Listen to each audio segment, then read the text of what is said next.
জাতীয় দলের হয়ে একসঙ্গে লড়াই করেছেন, শিরোপা জিতেছেন, গড়েছেন অবিচ্ছেদ্য এক বন্ধন। আর এবার সেই সম্পর্ক আরও এক ধাপ এগোলো ক্লাব ফুটবলে। লিওনেল মেসির পাশে এবার ইন্টার মায়ামির মধ্যমাঠে ছায়াসঙ্গী রদ্রিগো ডি পল। আর্জেন্টিনার বিশ্বকাপ জয়ী এই জুটি আবারও একসঙ্গে।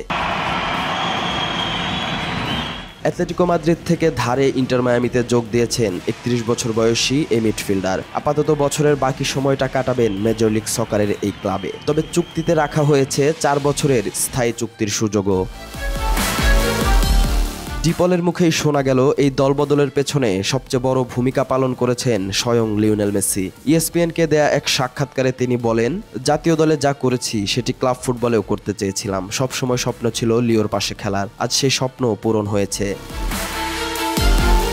ডিপলের পুরো ট্রান্সফার প্রক্রিয়ায় ছিলেন মেসি নিজেই। ক্লাবের স্বত্বাধিকারী হোর্হে মাস সরাসরি মাদ্রিদে গিয়ে কথা বলেন অ্যাটলেটিকো কর্তাদের সঙ্গে। মেসিও প্রতিটি ধাপে ছিলেন সরব, নিশ্চিত করেছেন যেন তার সতীর্থ সব দিক দিয়ে সুরক্ষিত থাকেন। তবে এসবের বাইরেও ডিপল জানান, মায়ামির ফুটবল সংস্কৃতিতে তার মুগ্ধতার কথা। বলেন, ড্রেসিং রুমে ঢুকেই বুঝেছেন এই ক্লাব বড় হতে চায়, শিরোপা জিততে চায়, আর যেখানে মেসি আছেন সেখানে জয় পিপাসা না থেকে পারে না। এ নিয়ে বলতে গিয়ে ডিপল বলেন, লিওর নেতৃত্ব মানেই জয়ের সংস্কৃতি। সে সব সময় চায় দল জিতুক, শিরোপা জিতুক। আমি জানতাম সে যেখানে থাকবে সেই দলের মাঝপথে থেমে যাওয়ার সুযোগ নেই।